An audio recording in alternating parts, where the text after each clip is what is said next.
They ignored me for years at work. Then one meeting changed everything. I still remember the exact moment. I realized that people at my job didn't really see me, not dislike me, not hate me. Just not see me. You know that strange feeling when you're in a room full of people and somehow you're the only one who feels invisible. Like conversations move around you instead of with you. Like decisions happen above your head while you sit there pretending you're part of it.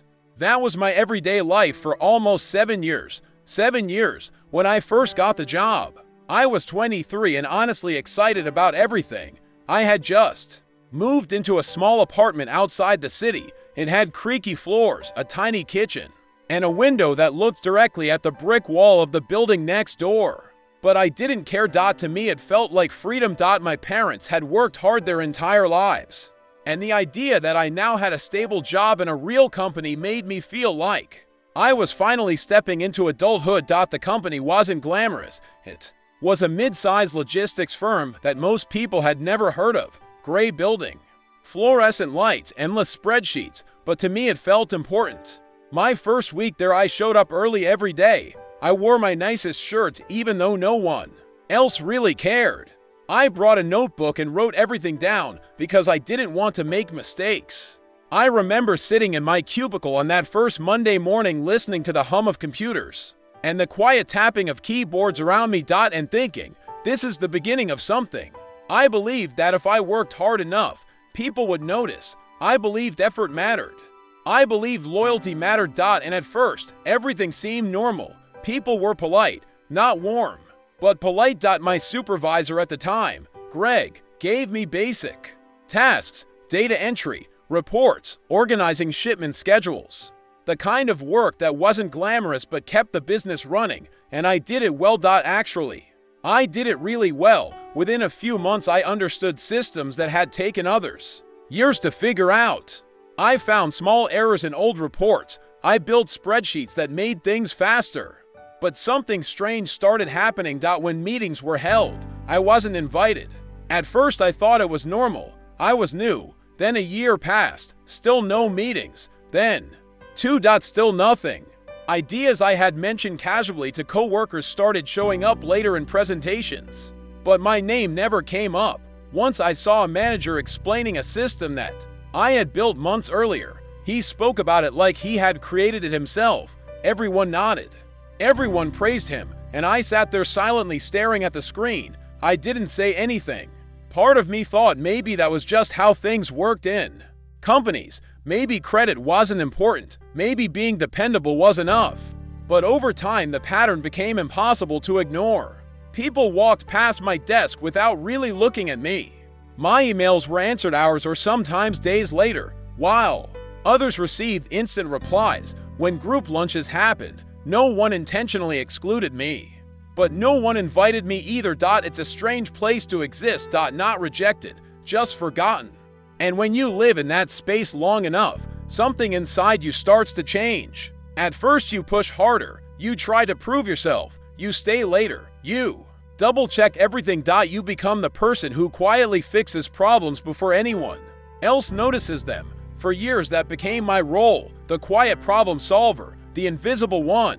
If a shipment schedule broke down, I found the fix. If numbers didn't add up, I found the error. If a system froze, I stayed late until it worked again. But the recognition never came. Instead, something else happened. People began to rely on me in a way that was almost unconscious. They expected the work to be done, but they never thought about the person doing it. It's like electricity in a building. Everyone depends on it. No one thinks about it until it disappears. By the 5th year, I had stopped expecting anything to change. My routine became mechanical. Wake up. Coffee. Drive through morning traffic. Sit at my desk. Solve problems quietly. Go home. Some evenings, I would sit in my car in the parking lot for a few minutes before driving away. Not because I was sad exactly. Just tired. Tired of feeling like I existed in the background of my own life. And the strange thing was, outside of work, my life wasn't bad. I had a few good friends. I ran on weekends. I visited my parents when I could. But work takes up such a huge part of your life that when something there feels wrong, It spreads into everything else that you start doubting yourself. Maybe I'm not as good as I think. Maybe I'm too quiet. Maybe leadership just isn't for people like me. Those thoughts creep in slowly. And after enough time, they begin to feel like truth. By year 6, something unexpected happened. Greg retired. The company brought in a new director named Melissa. She was younger than most executives. Early 40s maybe, calm voice, sharp eyes. The first time she walked through the office, she didn't rush like most managers. She looked around. Really looked. It made people a little uncomfortable. Over the next few weeks, she began reviewing departments one by one, meeting teams, asking questions, studying reports. For most people, it was just another leadership change. But something about the way she observed things felt different. One afternoon, I was staying late fixing a scheduling conflict that had appeared in our shipment system. It was almost 7. Most of the office was empty.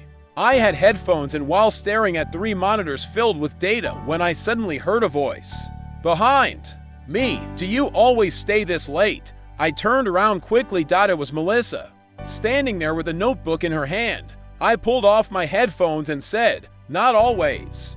Just when something breaks." She stepped closer to my desk and looked at the screens. "What exactly are you fixing?" I explained the issue, a routing system glitch that caused deliveries to overlap in certain regions. Most people thought it was random, but I had been studying it long enough to understand the pattern. As I talked, she listened carefully, not the polite kind of listening. The real kind. After a minute, she asked something that surprised me. "Who usually handles this problem?" I hesitated. "Well, I do." She flipped a page in her notebook. "Is that your assigned responsibility?" "No." "Then, whose is it?" I didn't answer right away because the truth was complicated. Technically, it belonged to another department. But over time, people had simply learned that I could solve it faster. So the issue eventually just became mine. Melissa looked at the screen again. Then she asked something that completely caught me off guard. "How long have you been doing work outside your role?" I shrugged. "Probably 5 years." She stared at me. Not angry, more like confused. 5 years, something like that. There was a long silence. Finally, she said something quietly. "That's interesting." Then she thanked me and walked away. I assumed that was the end of it. Managers notice things sometimes, but nothing changes. So I went back to my routine. But 3 weeks later, something happened that none of us expected. An email appeared on everyone's calendar. Mandatory department meeting. Full attendance required. That wasn't unusual. What was unusual was the location, the main conference hall. Our company only used that room for big announcements. People started whispering in the hallways that morning. Rumors spread quickly. Budget cuts. Restructuring. Possible layoffs. When the meeting began, the entire department sat around the massive table. Melissa stood at the front with a projector behind her. She started talking about efficiency, systems, processes. At first, it sounded like a typical corporate presentation, but then the slides changed. Charts appeared showing performance metrics across departments, shipment accuracy, response times, system reliability, and something strange became clear. One specific set of numbers was dramatically better than everything else, almost unbelievably better. Melissa pointed to the chart. "These numbers," she said calmly, "represent problem resolution within our logistics systems over the last 5 years. People nodded. It looked impressive. Then she said something that changed everything. The interesting thing about this data is that it doesn't come from a department. The room grew quiet. She clicked the remote. A new slide appeared. One name, mine. For a second, no one said anything, not even me. I just sat there staring at the screen while a strange silence filled the room. Then Melissa continued speaking. "For years, many of the operational problems in this company have been solved by one person working outside his assigned role." She paused, and almost no one noticed. I felt every eye in the room slowly turn toward me. And in that moment, something happened that I never expected. For the first time in 7 years, I wasn't invisible anymore, and that meeting was only the beginning. The moment my name appeared on that screen, the room didn't react the way I expected. No one clapped. No one congratulated me. Instead, the entire conference hall fell into a strange, uncomfortable silence. It was the kind of silence that happens when people suddenly realize something important has been happening right in front of them, and they completely missed it. I could feel dozens of eyes slowly turning toward me, some confused, some curious, some almost defensive. I remember feeling my face get warm.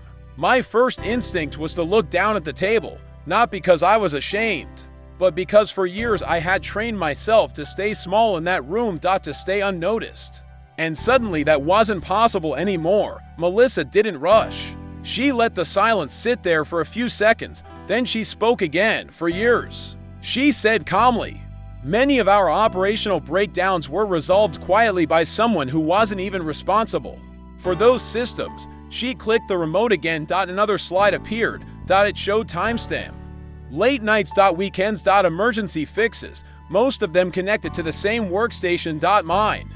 A few people shifted in their seats. One manager leaned closer to the screen, squinting like he wasn't sure he believed what he was seeing. Melissa continued, what you're looking at here is not just work, it's a pattern.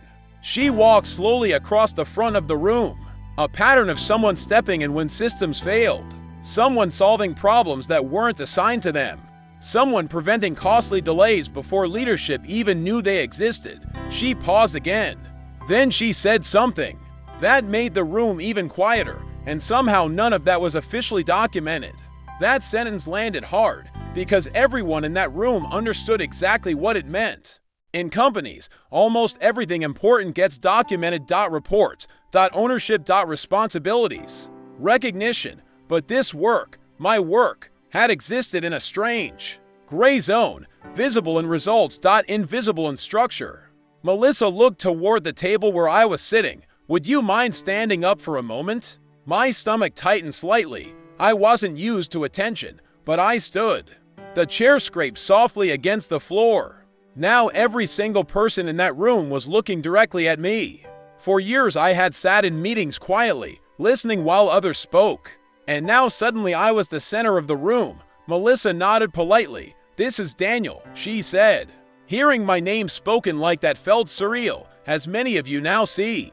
Daniel has quietly been solving some of our most critical operational failures for nearly half a decade. She turned toward the leadership team sitting near the front. Several of the system improvements we credited to departments were actually built at his workstation. There was a ripple of murmuring across the table. One manager leaned toward another and whispered something.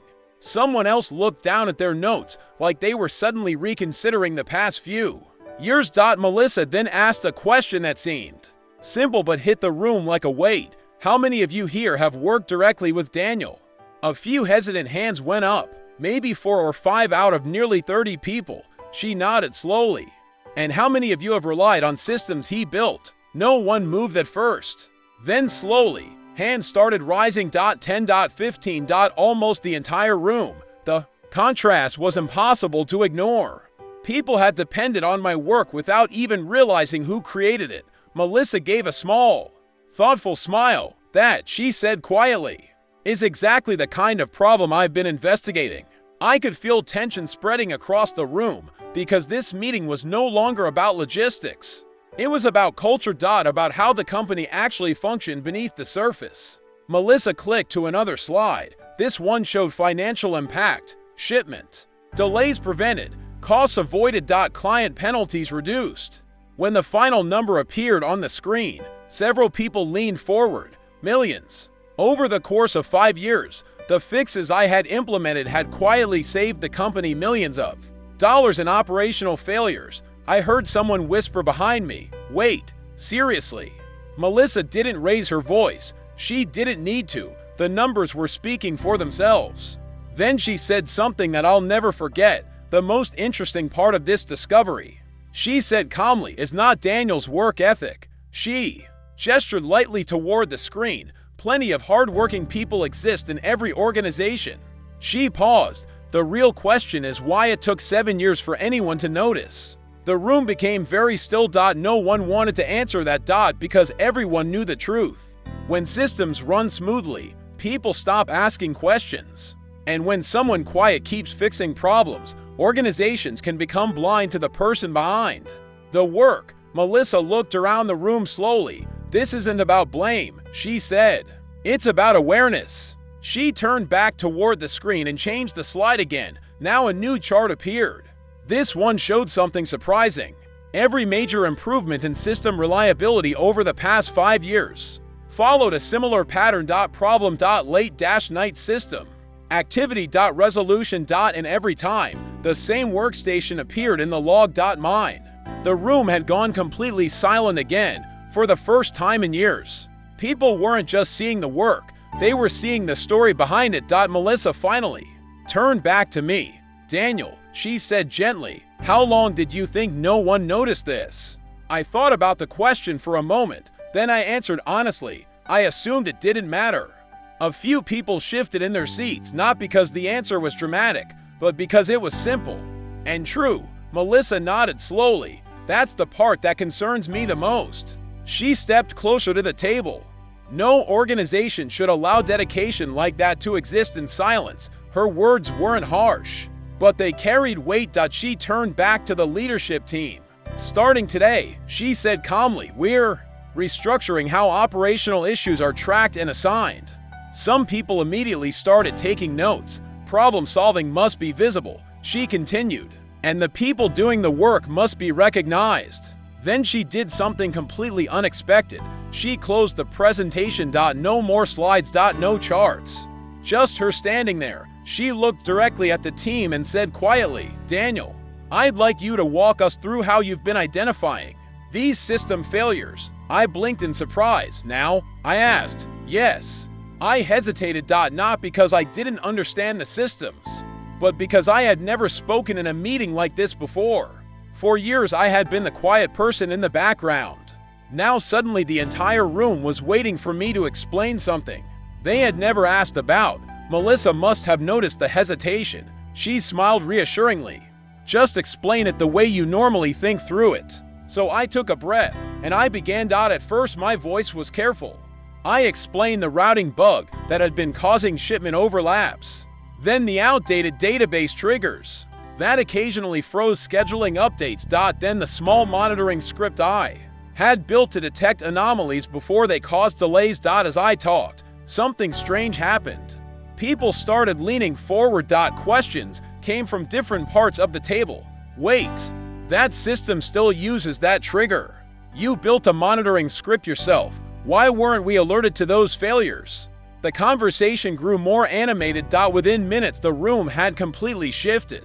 Instead of ignoring the quiet person in the corner, they were now listening. Really listening. Melissa watched the entire exchange with quiet satisfaction.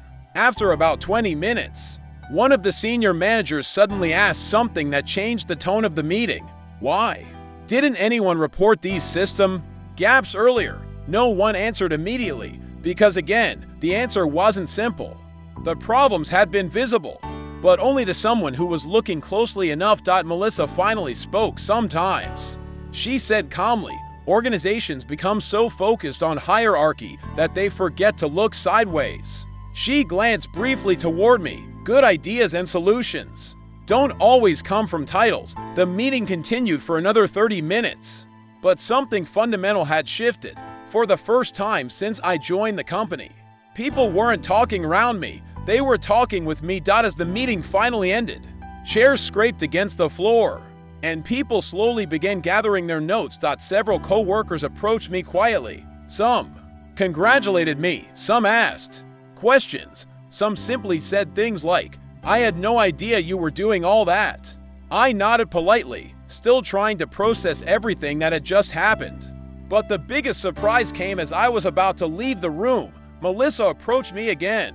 Do you have a minute? She asked. Of course. She gestured toward a quieter corner of the conference hall when we were out of earshot from the others. She looked at me thoughtfully. Daniel, she said, I'm going to ask you a very direct question. I nodded. Why didn't you ever speak up about the work you were doing? I thought about it for a moment. Then I gave the most honest answer I had. Because no one was asking. She studied my face carefully. Then she said something that would change my career forever. Well, she said softly, I'm asking now. And in that moment, I realized that the meeting everyone thought would be routine had just quietly changed the direction of my entire life. And what happened after that conversation would surprise even the people who had worked beside me. For years, the unexpected offer Melissa makes show co-workers start reacting differently. The emotional turning point of the story and the moment that proves the title, one meeting changed everything. For a few seconds after Melissa said that, I honestly didn't know what to say. The conference room had already begun to empty. People were walking out in small groups, still talking quietly about the presentation. Some glanced at me again on their way out, almost like they were seeing me for the first time. But in that moment, it was just the two of us standing near the window. Melissa closed her notebook and leaned lightly against the table. I'm serious, she said calmly. I want to understand how you think. I shifted slightly, still trying to process the strange shift in the atmosphere. For years, she continued, you've been solving problems no one else even realized existed. She paused, studying my reaction. That kind of pattern recognition isn't normal. I wasn't sure how to respond to that. I had never thought of what I did as anything unusual. To me, it just felt like paying attention. She must have noticed my hesitation. Let me ask you something, she said. When a system breaks here, what's the first thing you do? I shrugged slightly. I watch it. You watch it. Yeah. Usually the first error isn't the real problem. It's just a symptom. She nodded slowly. So you wait for the pattern. Exactly. Melissa smiled faintly. That explains a lot.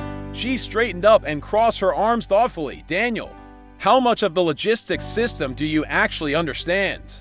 I thought about the question carefully before answering. Most of it. She raised an eyebrow. Most. Probably 80%. I said honestly, maybe more.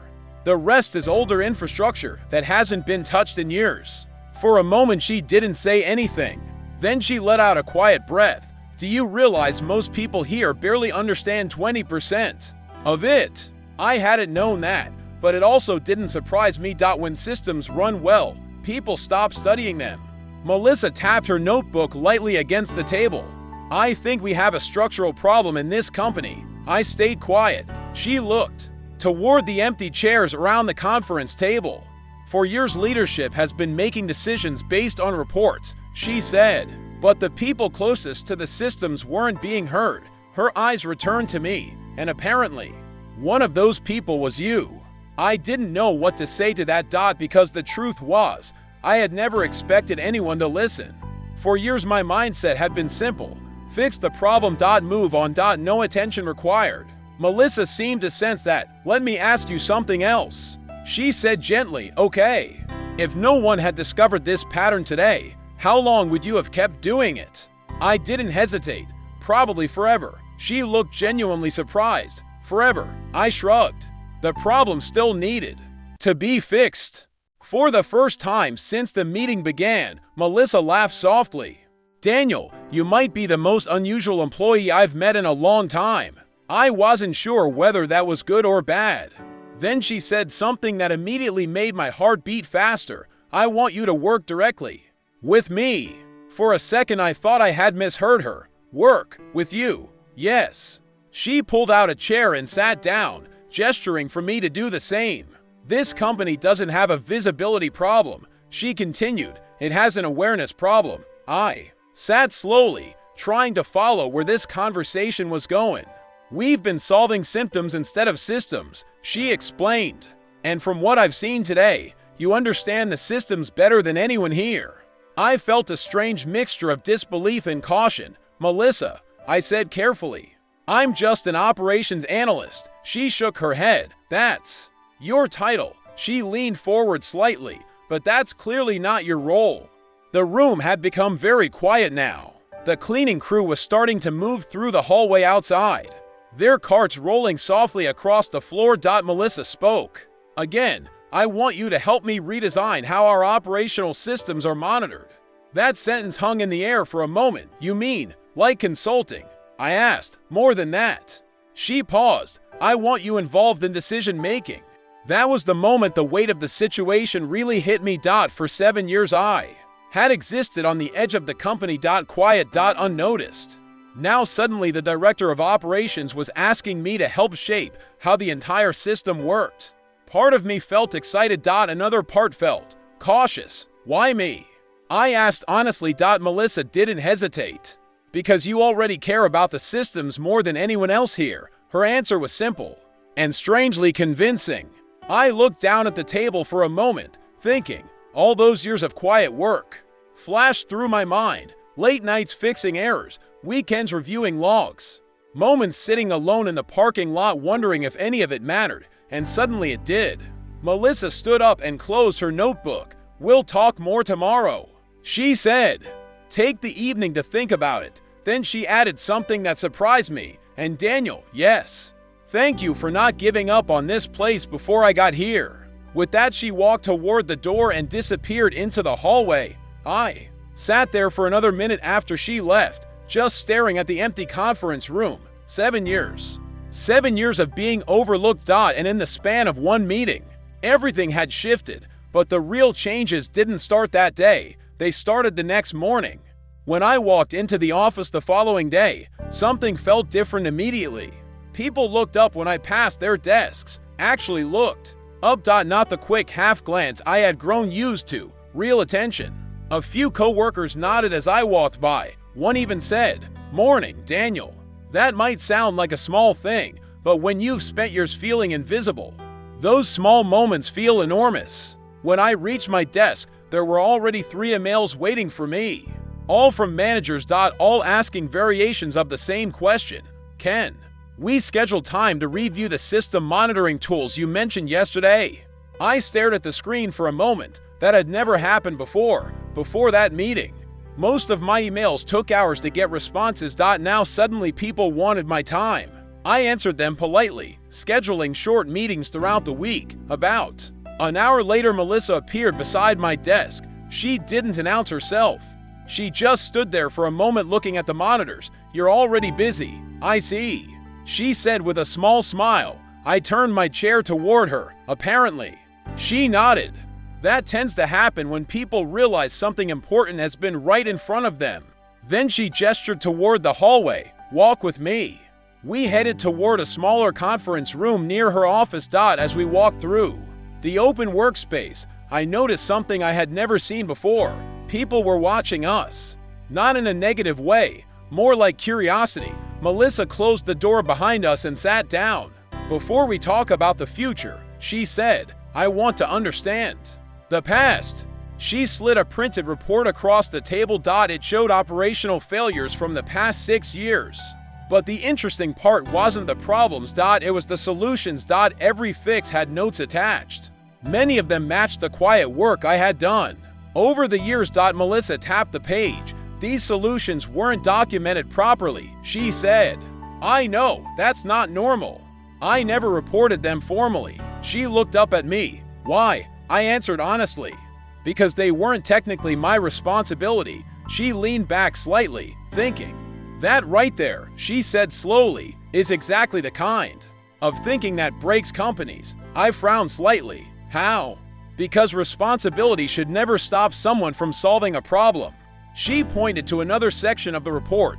"These fixes prevented major client losses." I recognized some of them. The routing collapse from 3 years ago. The database freeze during holiday shipping season. The overnight server rebuild I had done quietly one weekend.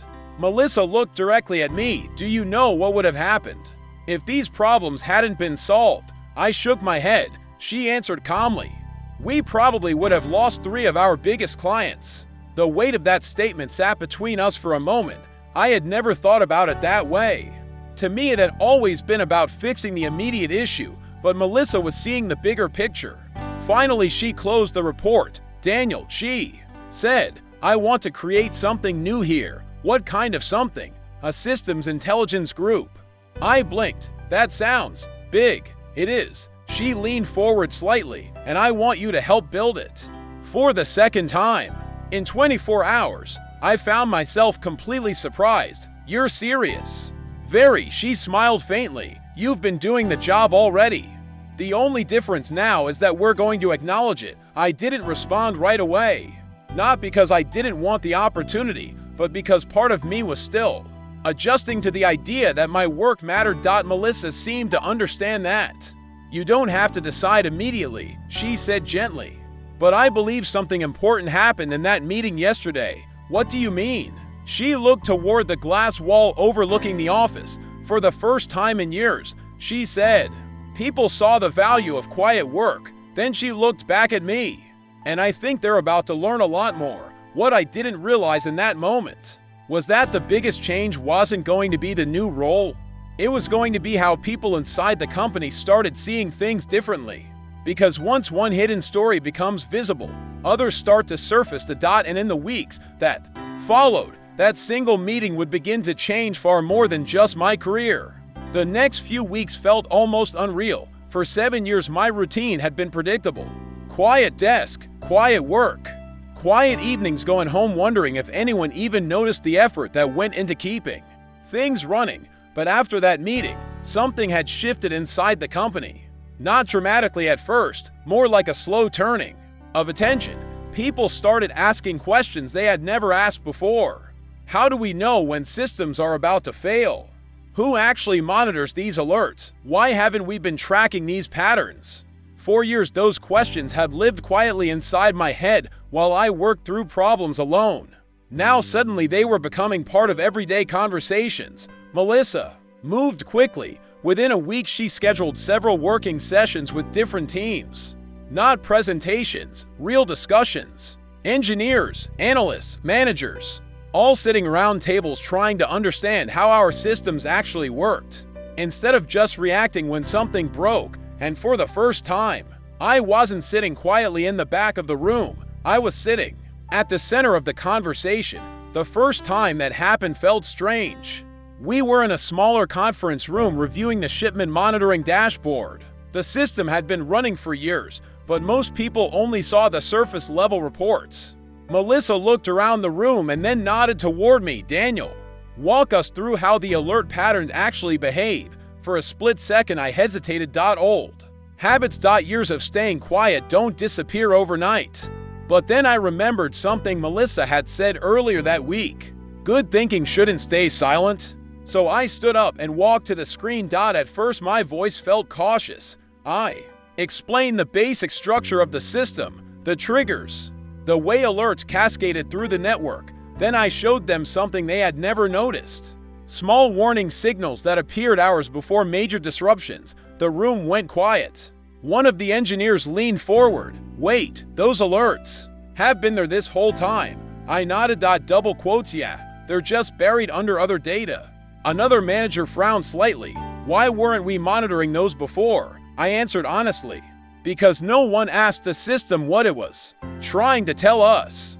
For a moment, no one spoke. Not because the answer was complicated, but because it was simple. Too simple. For years, everyone had been reacting to problems instead of listening to the signals that came before them. That meeting lasted nearly 2 hours. When it ended, something interesting happened. People didn't rush out like they usually did. Instead, several stayed behind asking more questions. Real questions. The kind that come from curiosity instead of obligation. That afternoon, I walked back to my desk and noticed something that made me pause. 2 co-workers were sitting at the workstation next to mine, studying one of the monitoring dashboards. A few weeks earlier, they probably wouldn't have looked twice at it. Now they were discussing how the system predicted delays. The shift was subtle, but it was real. Over the next month, Melissa continued building what she called the Systems Intelligence Group. It wasn't a large department, just a small team focused on understanding patterns instead of reacting to breakdowns. And somehow, without any big announcement, I had become the person guiding most of those conversations. At first, that responsibility felt strange, not overwhelming, just unfamiliar. For years, I had worked alone, solving problems quietly without needing to explain every step. Now people were asking me to explain my thinking, to teach them how to see the patterns. But something unexpected happened during those sessions. The more I explained how I approached problems, the more I realized something important. The real value wasn't just the fixes. It was the mindset. Watching systems, listening to patterns, being patient enough to understand a problem before rushing to solve it. Those ideas slowly began spreading through the team. People started pausing before reacting. Instead of immediately jumping to solutions, they began asking questions. What's the pattern? What happened before this? What is the system trying to tell us? And gradually the culture of the department began to shift. It wasn't dramatic. No big speeches, no slogans on the walls. Just small changes in how people thought. One afternoon, about 2 months after the meeting, Melissa stopped by my desk again. She had that same calm expression she always carried when she was thinking about something. "Walk with me," she said. We stepped outside the building into the late afternoon sunlight. The air was cool, and the parking lot was quieter than usual. Melissa leaned against the railing near the entrance. "You know, something interesting happened today," she said. "What's that?" "Our shipment delay rate dropped to the lowest number in company history." I blinked slightly. "Really?" She nodded. Double quotes. "Not because we built new systems." She gestured lightly toward the building. "Because people started paying attention." That sentence stayed with me. For years I had assumed change required big innovations, new technology, new structures. But Melissa was right. Sometimes change begins when people simply start noticing things they previously ignored. She looked at me thoughtfully. "You know what the most surprising part of this whole process has been?" "What? You?" I laughed quietly. "That's still strange to hear." She smiled. "Daniel, you spent 7 years quietly solving problems that could have destroyed this company's operations." I shrugged. "I was just doing my job." She shook her head gently. "No, you were doing something more than that." She paused before finishing the thought. "You cared when no one was watching." For a moment neither of us said anything. The sun was starting to dip lower across the parking lot, casting long shadows across the pavement. Melissa looked toward the horizon and said something softly. "Those are the people who change organizations." I thought back to the years before that meeting, the quiet evenings, the frustration, the moments sitting in my car wondering if my work mattered. At the time, it had felt like no one noticed, but now I understood something important. Sometimes the work that feels invisible is actually building something underneath the surface. You just can't see it yet. 3 months later, we held another company-wide meeting in the same conference hall, where everything had started. This time the atmosphere felt completely different, not tense. Curious. Melissa stood at the front of the room again. But this time the presentation was shorter. She showed a few charts: system reliability, client satisfaction, operational response times. Every number had improved. Then she paused and looked around the room. "You might think these improvements came from new technology," she said. "They didn't." She clicked to the final slide. It showed a simple phrase: "Pay attention to the people closest to the work." Melissa turned away from the screen. 3 months ago we realized something important," she continued. "Sometimes the best solutions already exist inside your organization." Her eyes briefly met mine across the room. "They're just being ignored." The room was quiet again, but this time it felt different from the silence of that first meeting. This silence carried understanding. Respect. People were beginning to recognize something that had always been there, and in that moment I realized something about the title of that meeting months earlier. They ignored me for years at work. Then one meeting changed everything. The meeting didn't change everything because of a presentation. It changed everything because it made people stop and see. Not just me, but the quiet effort happening all around them. The co-workers who fix problems no one else notices. The employees who stay late without asking for credit.